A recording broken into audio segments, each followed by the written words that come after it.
Okay, hello and welcome everyone. Thank you so much for joining us today. My name is Mike Martinelli. Our firm's Martinelli Financial Services. I hope you are all doing very well and excited to get 2021 started like we are.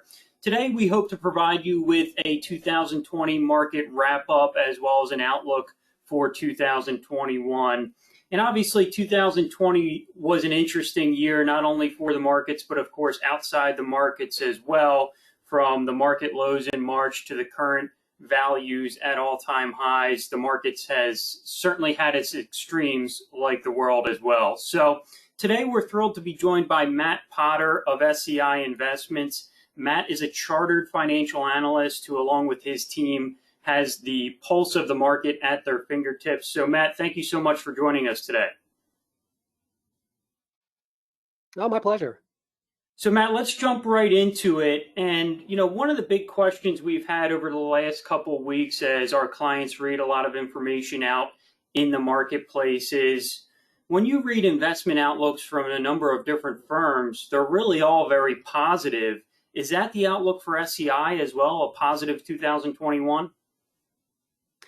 Yeah, I would say we are positive, maybe not quite as positive as some of the outliers, but certainly directionally. I mean, when you look at the economy, we think particularly in the second half of 2021, there's reason to believe that we can continue to build on the progress that we've made fighting the coronavirus.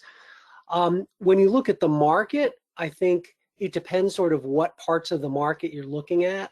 I would say that the S&P 500, I think you referenced it, that there was a lot of volatility. We had that index fall about 34% over a period of just 1 month from February 19th to March 23rd. But since the March 23rd lows, the index has been up somewhere in the neighborhood of 69, 70%. Yep. And it's mainly been led by a small group of growth companies. Some of the ones you would expect to have done well. Amazon, for example, Apple, Microsoft, Facebook, Google/Alphabet have really driven the stock market higher. So, we would say looking outside of maybe those particular names, there seem to be more opportunities. Terrific. So, that's obviously been a big driver in the technology sector for the year. Are there any other big drivers of growth that SEI sees in 2021? A few things. I mean, one, certainly continued recovery and the ability to kind of get the economy ramped back up to something resembling normal. Now, it may be different. There may be more people who work from home permanently. The economy certainly will transition to some degree, but at least getting, travel and restaurants and general consumer spending and confidence up and business confidence up, all of that should help. I think China's recovery, certainly they went through the coronavirus first. They've kind of come out the other side. And as an importer and a trading partner, they certainly can have a big impact, not only on emerging markets, but also on other trading partners. And that would certainly include the US. So those are two big factors. And certainly there are some other smaller ones, but those are probably the two main ones that we would look at. Right. Okay. No, terrific point there. Now, the next question I wanted to move to as far as, the economy is concerned, is it fair to say that the economy is still really not on solid footing, or is that solid footing really provided by, the Fed providing a favorable monetary policy at the moment? Yeah, I think that is fair. I think the economy, certainly there's been progress off of the, April, May lows, but, we do see the growth kind of slowing a bit during the first quarter of next year. We have been seeing it slow a bit. Things don't just kind of shoot straight up in a V for very long. Right. So yeah, it still is kind of regaining its footing.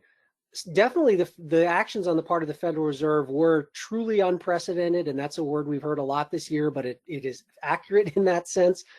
And part of what the Fed did, not only helping kind of the overall plumbing of the economy, the payment systems, the credit markets, things like that, but also really trying to push Congress and the White House to implement fiscal policy. So essentially saying, and not in so many words, but essentially communicating that, hey, we're going to keep interest rates low.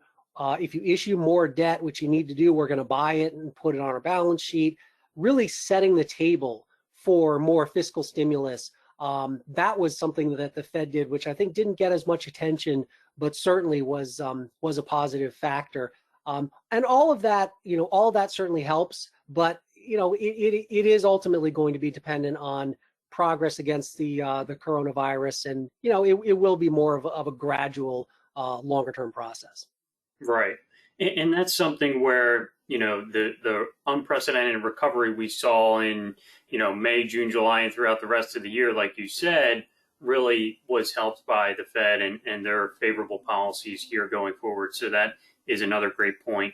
Now, to that point as well, on the topic of COVID and the continued recovery and the continued opening of businesses and opening of offices and things of that nature, is the growth that's expected by many in 2021 really hinged on the continued recovery as far as the economy is concerned when it comes to the COVID vaccine, the distribution of it, and obviously the successful use of the COVID vaccine? Yeah, that is a very big factor. Certainly, not only the ability to combat the spread and get the vaccine distributed nationally, globally, really, and all the logistical issues that come with that, but also just the confidence that gives to businesses, to consumers, to people who want to travel, want to spend, want to go out. There probably will be a whole lot of pent-up demand for people who have been cooped up and are kind of stir crazy and just sort of want to get out and and really, and then that should be a positive for the economy. But yeah, a lot of that really does hinge on the vaccines.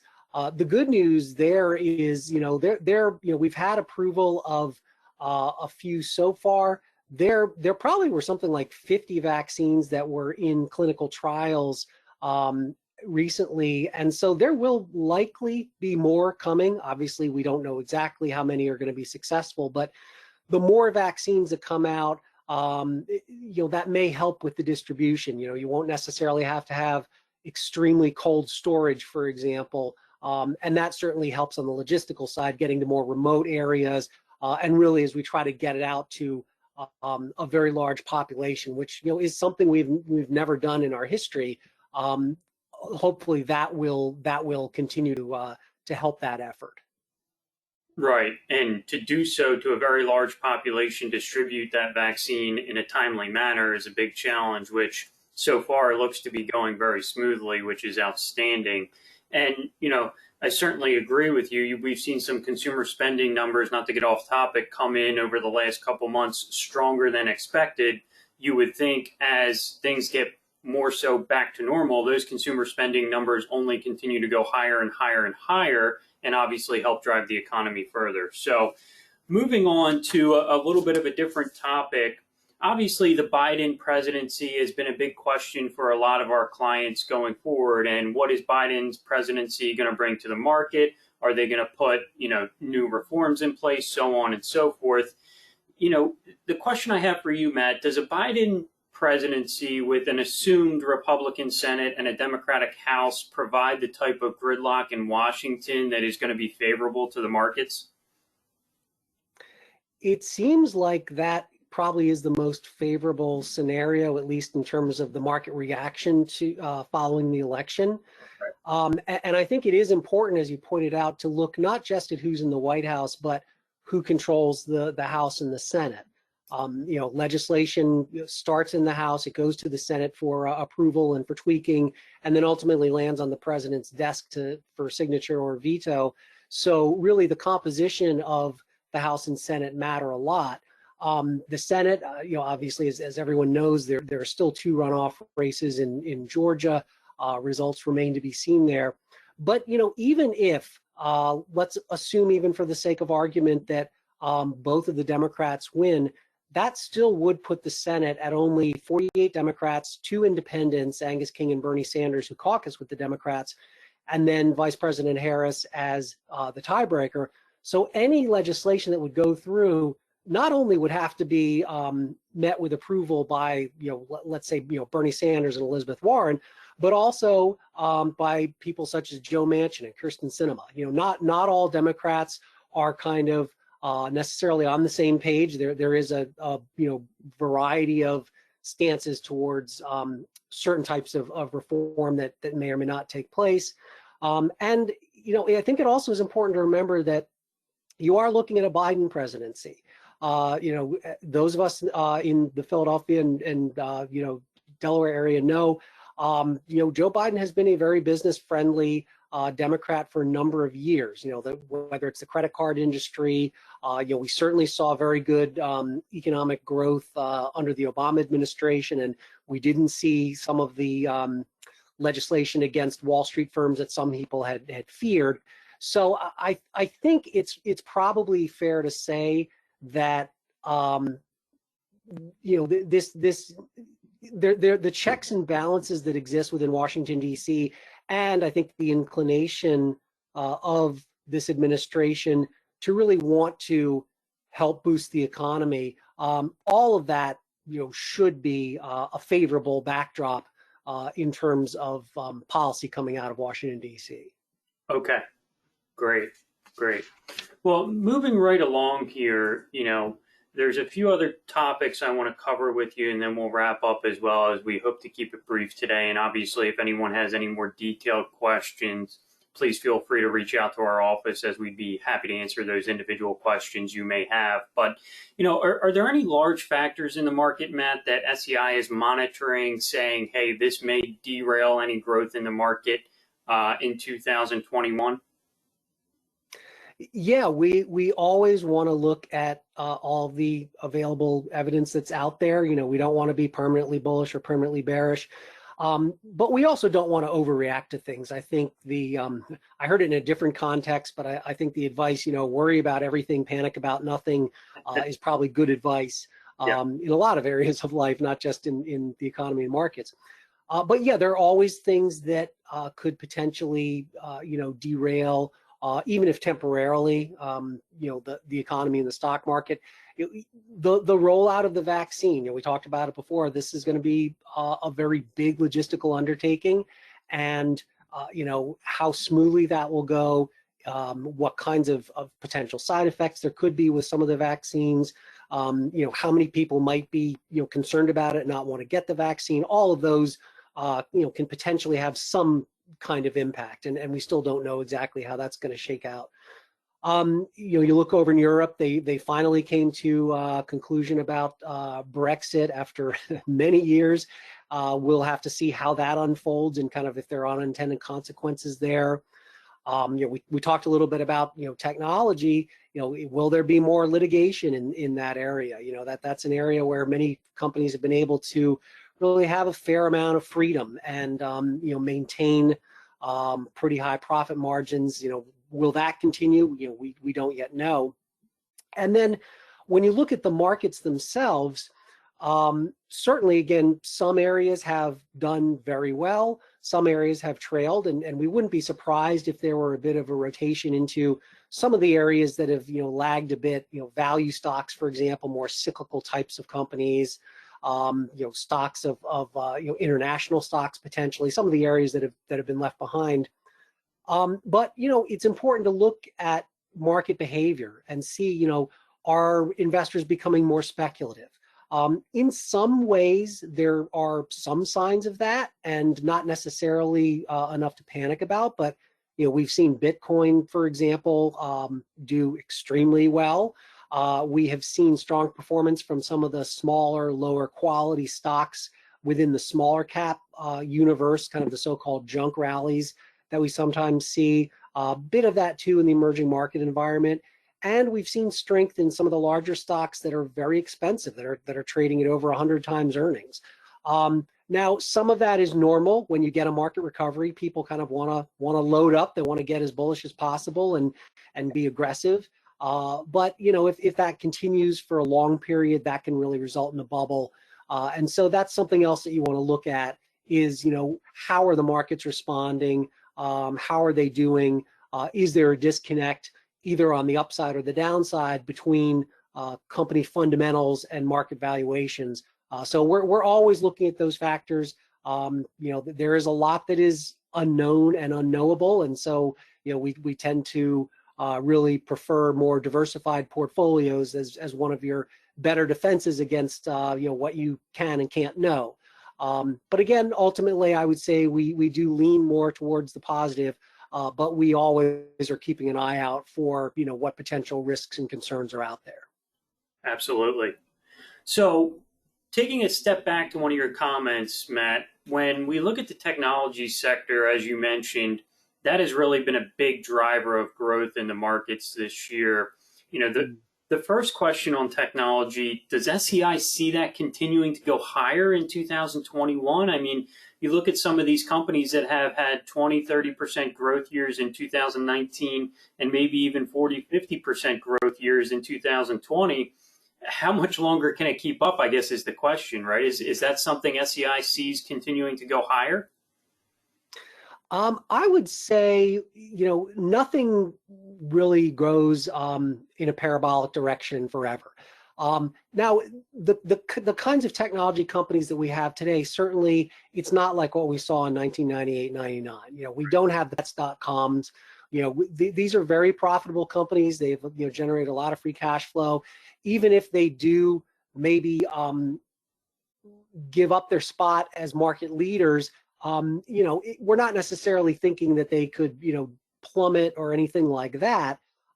It just may be a question that other areas might assume leadership and perform better. Right. So, again, we could see more of a rotation as opposed to a collapse of the overall sector. I mean, technology is extremely important, not only as a sector by itself, but applications in virtually every other sector of the economy. So we're not saying that all of these companies are going to head straight down, and many of our growth managers do own significant positions in some of these companies. But I think you do have to look at the kind of market action and realize that those sorts of trends don't continue on forever. Absolutely. So, assumingly the tech sector cools off, another point I wanted to follow up on was the story of the rotation to more value stocks, which has become a prominent story here as the end of the year comes to a close, and obviously we get into 2021.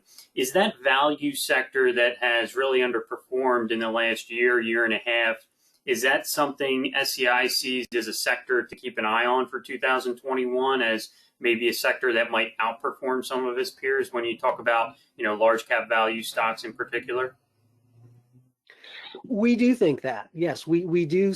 We look at the historical behavior of growth versus value, and growth has done very well versus value for a number of years now, has gotten to almost as extreme a point as we saw in 1998, 99.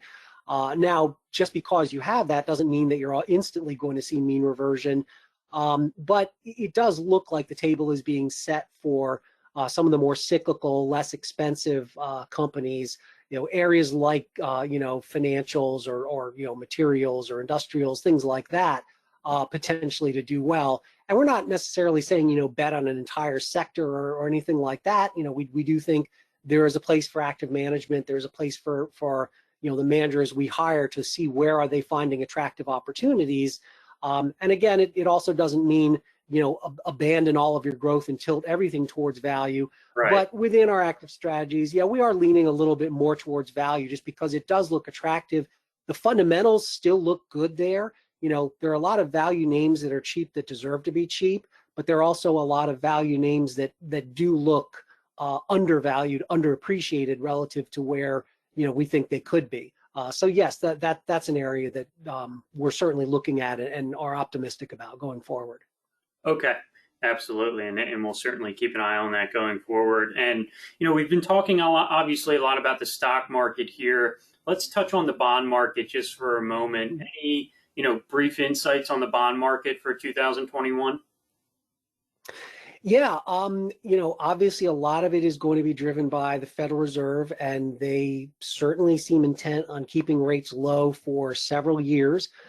There hasn't really been a whole lot of concern about inflation. Inflation may start to pick up, but even if it does, I think the Federal Reserve kind of wants that. They want to see inflation sort of come back up and maybe even over its sort of 2% goal. And they've indicated they would be comfortable letting inflation kind of sit above that level for a little while to kind of start to normalize. Um, Rates are quite low, but we do think bonds still do play an important part in investors' portfolios. They still do provide you with stability. They still are a good diversifier against, for periods when, stocks become more negatively volatile. And again, this is a place where active managers can really make a difference. It isn't just treasuries that make up the bond market. You have corporates, you have mortgages, you have asset-backed securities, you have municipals. And so I think security selection, positioning with respect to, do you want to go for, shorter term bonds or longer term bonds? What do those look like? All of those I think are important areas where managers can look and try to add a little bit of value kind of above and beyond what we see with the indexes. But it's not likely we're going to see extremely strong returns from bonds going forward, but most people don't own bonds for returns. Again, they really own them more for stability, for predictable income, for the diversification benefits. And we do think that bonds can still continue to play that role going forward. Absolutely. So that's one of the points, obviously, going forward. When you look at a bond market with near all-time low interest rates, it's that much more important, to have a very seasoned manager selecting those securities for you in the bond market. And we've obviously seen that performance come through in security selection this year alone. So that's terrific. A couple other quick points here, and then we'll get wrapped up. So, it's obviously a very positive outlook for 2021 across the board, but it doesn't sound like there's too much out there that could really derail the market. There's obviously a few factors you always have to keep your eye on, but it sounds like SEI is pretty positive on their outlook overall for 2021. Correct, Matt? Yeah, I think so. Again, I think you do want to pick your spots. You do also need to keep in mind that stocks don't just move in a straight line. And we have had a very strong period for stocks. So, some fluctuation certainly I think is to be expected. And things can happen that you don't predict. I mean, going back to the coronavirus, a year ago, we would not have been talking about that. But yeah, right now it does. There are a number of positive factors out there. And so, unless something happens to kind of derail that, I would say the preponderance of evidence probably does lean in more of a positive direction. Great. Well, with that being said, we'll get wrapped up here. Matt, thank you so much for joining us today. And if anyone has any specific questions about any of the topics we covered, we'd be happy to answer them for you in a one-on-one conversation. Please feel free to reach out to us. Our website is martinelli-financial.com. Of course, my email address, mike@martinelli-financial.com. And our phone number here at the office is 610-238-9900. Again, Matt Potter with SEI, thank you very much for joining us today, and we will talk to you soon. Thank you. Have a great day. Thanks. Take care, everyone.